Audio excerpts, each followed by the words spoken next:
Hello student, आज हम सीखेंगे chapter number 2 animation tools सिफिंग।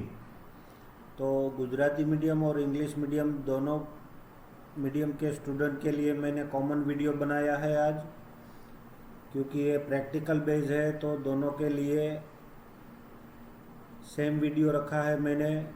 Gujarati वाले बच्चों को भी कोई दिक्कत नहीं होगी। तो आज हम शुरू करेंगे प्रैक्टिकल सिफिंग स्टूडियो के अंदर। तो सबसे पहले मैं आपको ये जानकारी दे दूँ कि आपको ये सॉफ्टवेयर डाउनलोड कहाँ से करना है। तो आपकी टेक्स्ट बुक के अंदर पेज नंबर 21, आपकी टेक्स्ट बुक के अंदर पेज नंबर 21 पर सिफिंग स्टूडियो का जो पैराग्राफ दिया है, उस पैराग्राफ में एक वेबसाइट का नाम दिया है www.sifing.org। स्पेलिंग में बोल रहा हूँ, www.synfig.org। इस वेबसाइट पर जाके आप उबंटू का सॉफ्टवेयर डाउनलोड कर सकते हैं। ये सॉफ्टवेयर कैसा होगा वो मैं आपको स्क्रीन पर ही दिखा रहा हूँ। ये प्रोग्राम का आइकन यहाँ पर है। तो ये आपके कंप्यूटर पर इंस्टॉल होने के बाद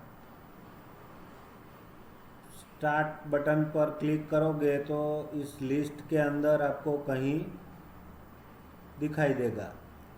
यहाँ पर है सिफिंग, उसके ऊपर क्लिक करोगे तो ये अपना सॉफ्टवेयर है सिफिंग स्टूडियो। उसके ऊपर क्लिक करो या तो फिर इसको डेस्कटॉप पर शॉर्टकट क्रिएट कर दो। तो मैंने यहाँ पर शॉर्टकट क्रिएट किया है। अब इस प्रोग्राम को मैं डबल क्लिक करके ओपन कर रहा हूँ। तो इस तरह से कुछ अलग अलग उनके पार्ट्स नज़र आ रहे हैं स्क्रीन पर।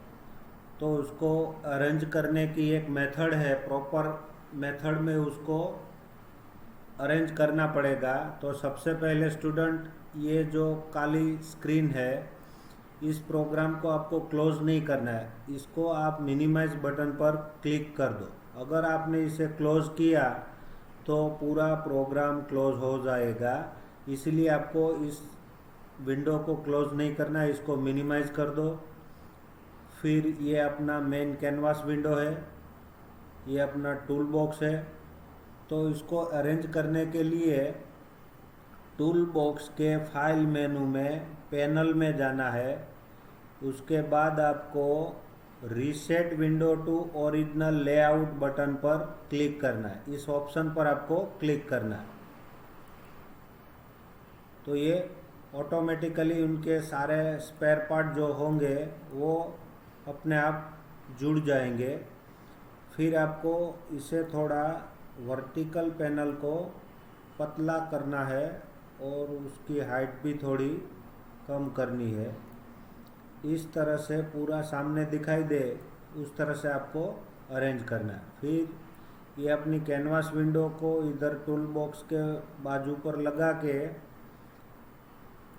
इस कोने से ड्रैग करके इस तरह से आपको रखना है। अब इसका पूरा इंट्रोडक्शन मैं आपको दे देता हूँ। सबसे पहले आपके लेफ्ट हैंड साइड पर जो ये दिख रहा है आपको, ये अपना टूल बॉक्स है। फिर ये मैं माउस घुमा रहा हूँ तो ये जो चेस की गेम की तरह जो दिख रहा है वो अपना कैनवास है। इसको हम बोलेंगे पैनल। ये वर्टिकल पैनल है और ये पैराम्स पैनल है। ये भी पैनल ही कहेंगे लेकिन पैराम्स पैनल। ये वर्टिकल पैनल, कैनवास विंडो और ये टूल बॉक्स, पूरा सारे टूल्स इसी में आ जाएंगे। इसी का यूज़ हमें इस चैप्टर के अंदर सीखना है। तो सबसे पहले टूल बॉक्स से शुरू करते हैं। टूल बॉक्स के अंदर यहाँ से लेकर यहाँ तक जो पहली लाइन है, पहली दो लाइन न्यू से लेके ये हेल्प तक, उसे अपर पैलेट कहेंगे। क्या कहेंगे इसको? अपर पैलेट। फिर ये दो लाइन को छोड़ के ये ट्रांसफॉर्म टूल से लेके जूम टूल तक ये जो पूरा है इतना, उसे हम कहेंगे मिडल पैलेट। और उससे नीचे वाला जो पोर्शन है उसको, उस पूरे को हम बोलेंगे लोअर पैलेट। मतलब कि इसको तीन हिस्से में डिवाइड किया है, upper palate, middle palate and last one is lower palette.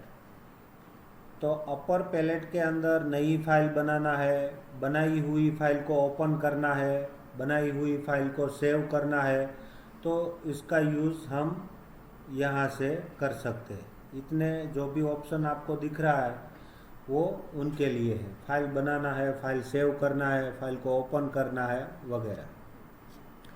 फिर मिडल पैलेट के अंदर हमारे सिफिंग के टूल्स है, मतलब कि हथियार है। जो भी आप काम करना चाहते हो, ड्राइंग करना चाहते हो, कुछ ऑब्जेक्ट आपको क्रिएट करना है, एनिमेशन बनाना है, तो उसके लिए ज़रूरी टूल्स दिए गए हैं।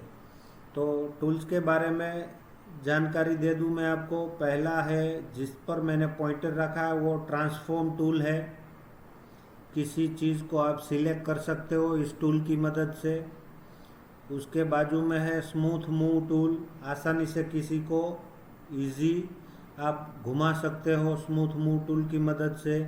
ये स्केल टूल है, ये रोटेट टूल है घुमाने के लिए, ये मिरर टूल्स है, उल्टा दिखेगा आपको इस टूल की मदद से। ये सर्कल टूल है, rectangle tool, star tool, gradient tool, polygon tool, B line tool, draw tool, width tool, fill tool, eye drop tool, text, sketch and zoom. ये हमारा जो है वो कलर शो कर रहा है कि आउटलाइन का कलर और ये फिल कलर। मतलब कि मैं आपको एक एग्जांपल के ज़रिए समझा रहा हूँ। यहाँ पर ब्लैक है, यहाँ पर वाइट है। अभी देखो मैं सर्कल टूल सिलेक्ट कर रहा हूँ और अपने कैनवास विंडो पर एक सर्कल ड्रॉ कर रहा हूँ। तो अभी उनका बॉर्डर नहीं आया, मतलब कि वाइट रंग है तो वाइट फिल हुआ आपको सर्कल में नज़र आ रहा है। तो सर्कल ड्रॉ करने से पहले, मतलब कि हमने यहाँ पर से सर्कल टूल लिया, अब मैं एरो टूल ले रहा हूँ तो उनका बॉर्डर नहीं दिख रहा है, तो फिर से मैं सर्कल ले रहा हूँ और ये अपना टूल ऑप्शन है। इस टूल ऑप्शन में जाके आपको उसका क्रिएट आउटलाइन बी लाइन पे टिक चेक करना है और उसके बाद आप सर्कल ड्रॉ करोगे तो आपको उनकी बॉर्डर दिखाई देगी। तो ये जो टूल्स ऑप्शन है उसके बारे में आपको काफ़ी नॉलेज होगा, धीरे धीरे आप समझ में आ जाएगा कि क्या करना है, तो इसके लिए कौन सी टिक मार्क करनी ज़रूरी है। तो धीमे धीमे हम प्रैक्टिस करेंगे तो आपको सब कुछ मालूम हो जाएगा। अब इसको मिटाना है तो ये ट्रांसफॉर्म टूल सिलेक्ट करो। यहाँ से ये लेयर पैनल है, आपने जितने भी ऑब्जेक्ट ड्रॉ किए हैं उन सारे ऑब्जेक्ट के लेयर अपने आप यहाँ पर क्रिएट हो जाएंगे। कभी ऐसा हो कि यहाँ पे आपको ये लेयर नहीं दिख रहा है तो इस बटन पर, आप लेयर बटन पर एक बार क्लिक कर दो तो अपने आप वो दिखने लगेगा। तो जो भी आपकी फिगर जो है उसको डिलीट करना है तो उस ऑब्जेक्ट के ऊपर क्लिक करो और कीबोर्ड में से डिलीट की प्रेस करो, तो यहाँ पर नहीं होगा। तो ये थोड़ा अलग टाइप का सॉफ्टवेयर है, तो डिलीट की का इस्तेमाल यहाँ से नहीं हो सकता। आपको इसके ऊपर राइट क्लिक करके डिलीट लेयर, अभी ये जो सर्कल है तो यहाँ पर दो लेयर है। एक लेयर है वो उसका आउटलाइन बॉर्डर का लेयर है, और दूसरा अंदर जो वाइट रंग फिल किया है उसका है। दोनों को डिलीट करना है तो आप कंट्रोल की के मदद से दोनों को सिलेक्ट करो और फिर राइट क्लिक करो और डिलीट कर दो, तो साफ हो गया। यहाँ पे इरेजर नहीं है, ये पेंट प्रोग्राम नहीं है कि आप इरेजर से उसको मिटा दो। फिर से हम इसका थोड़ा बॉर्डर बड़ा करना है, तो यहाँ से हम 2 3 ऐसा करके 3 रखा है मैंने पॉइंट। सर्कल टूल लिया, क्रिएट सर्कल लेयर और क्रिएट आउटलाइन बी लाइन में टिक कर दिया है पहले से ही। अब मैं सर्कल ड्रॉ कर रहा हूँ, तो ये जो बॉर्डर की विड्थ है वो थोड़ी मोटी आपको दिख रही है, मतलब कि उसकी विड्थ मैंने बढ़ा दी। फिर मैं रेक्टेंगल ड्रॉ कर रहा हूँ,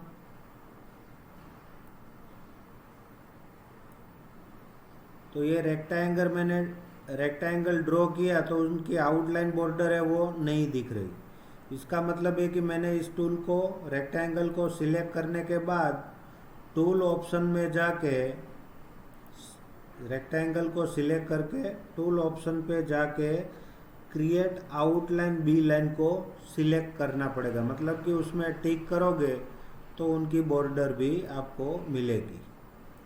तो ये देखो बॉर्डर आ गया।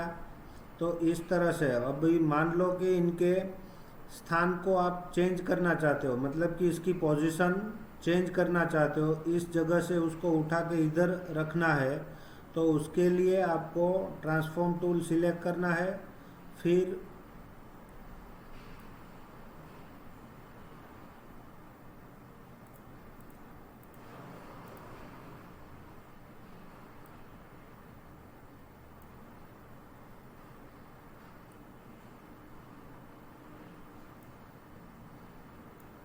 इस तरह से आप उसको हटा सकते हैं एक जगह से दूसरी जगह। तो ये जो स्क्रीन पर दिख रहा है वो डक है। डक मतलब आपके ऑब्जेक्ट के ऊपर काम करने के लिए उनके पॉइंट्स है।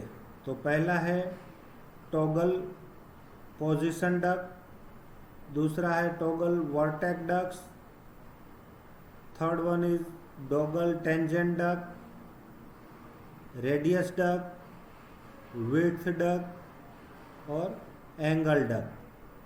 तो ये सारे डक का इस्तेमाल हम धीमे धीमे सीख जाएंगे। उसके बाद मैं स्टार ड्रॉ करना चाहता हूँ, तो स्टार ड्रॉ करने के लिए इसमें मैं टिक कर देता हूँ क्रिएट आउटलाइन में।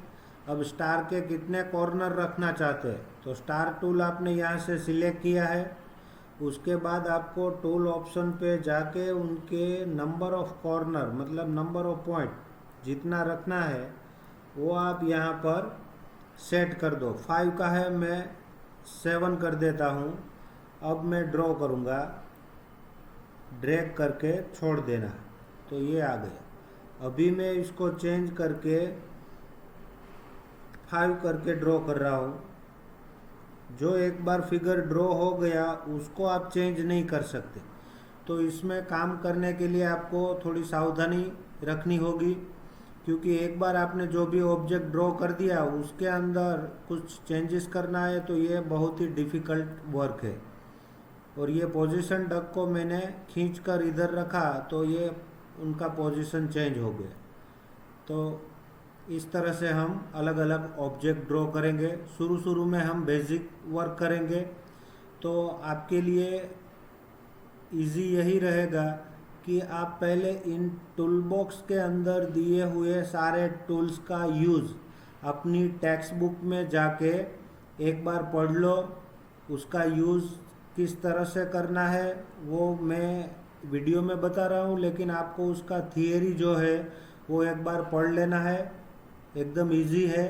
एक बार एक टूल का यूज़ और उसका डिस्क्रिप्शन देख लो, फिर उनका इस्तेमाल कैनवास पर करो। फिर उनको मिटाना है तो यहाँ से लेयर पैनल में से सबको एक साथ मिटाना है, तो कंट्रोल शिफ्ट ए मतलब सिलेक्ट ऑल करने के लिए यहाँ पर कंट्रोल शिफ्ट और ए तीनों को साथ में प्रेस कर दो। पहले एक लेयर को सिलेक्ट करना है, फिर कंट्रोल शिफ्ट ए सब सिलेक्ट हो जाए, उसके बाद राइट क्लिक करके राइट क्लिक उसी लेयर पर क्लिक करना है, लेयर पैनल के बाहर नहीं, लेयर पर राइट क्लिक करके डिलीट लेयर, तो सारे ऑब्जेक्ट कैनवास पर से मिट जाएंगे। फिर ये टूल्स है ग्रेडियंट टूल्स। ग्रेडियंट के टाइप्स यहाँ पर दिखाई दे रहे हैं। 4 types of gradient: linear, radial, conical and spiral. तो मैं ले रहा हूँ पहला स्पाइरल। अभी कलर चेंज करना है मुझे, तो मैं कलर पैलेट यहाँ पर है, कलर पैलेट पे क्लिक करके मैं कलर चेंज कर रहा हूँ। अभी दूसरा कलर, ये ब्लू कलर को इधर रखना है और ब्लैक को इधर रखना है, तो इसको घुमा दो, उल्टा हो जाएगा। फिर से क्लिक करोगे उल्टा, इधर ब्लैक था उधर ब्लू आ जाएगा, देखो हो गया। तो इस तरह से अभी मुझे ब्लैक कलर का चेंज करना है, मैं ले रहा हूँ रेड। अभी मैं ग्रेडियंट को सिलेक्ट किया और स्पाइरल ले रहा हूँ, फिर यहाँ पर मैंने ड्रॉ किया। तो ये अपना ग्रेडियंट लेयर का यूज़ इस तरह से हम कर सकते हैं। इसको खींच के सेंटर में ला दो, इसको इसका जूम है वो इधर से आप चेंज कर सकते हो। जनरली ये 100% के आसपास आपको रखना है, एग्जैक्ट 100 नहीं हो सकता है तो कोई बात नहीं, 112, 120 जो भी आपको अच्छा लगे उस तरह से सेट कर दो। आपको कैनवास पूरा सामने दिखना चाहिए, इतना जूम मत करो कि फिगर ड्रॉ करने में आपको दिक्कत आए। तो आपको जूम नॉर्मली 100 के आसपास रखना है। अभी मैं इस लेयर को मिटा देता हूँ और ग्रेडियंट का दूसरा जो टाइप है लीनियर लेता हूँ। कलर तो यही रखा है, मैंने ड्रैग किया तो लीनियर में ऐसी इफेक्ट आएगी। इसको मिटा देता हूँ।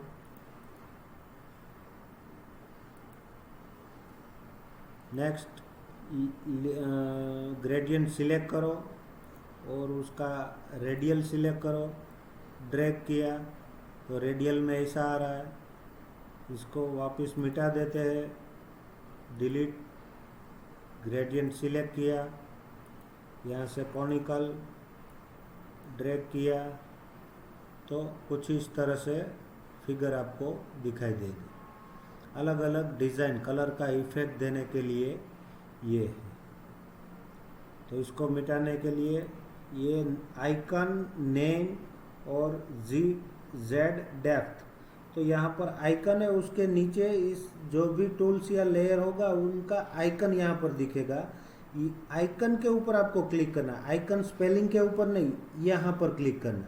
यहाँ पर उसका लेयर का नाम चेंज करना है आपको, नेम उसका चेंज करोगे तो मान लो कि भाई मैं इस लेयर का नाम रख रहा हूँ XYZ। तो नेम रीनेम करने के लिए अगर ज़रूरत है तो नेम के ऊपर क्लिक करो। बाकी आपको क्लिक करने की प्रैक्टिस इधर ही रखनी है, क्योंकि हमें नाम नहीं चेंज करना है तो उधर नहीं क्लिक करने का। क्लिक ऑलवेज आइकन पर क्लिक करो और राइट क्लिक करके डिलीट करो। फिर पॉलीगॉन टूल है,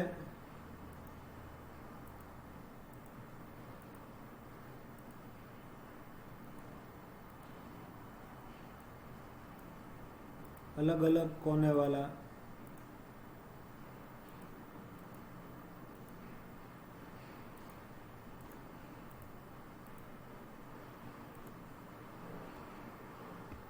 एस्केप दबा दोगे तो मिट जाएगा।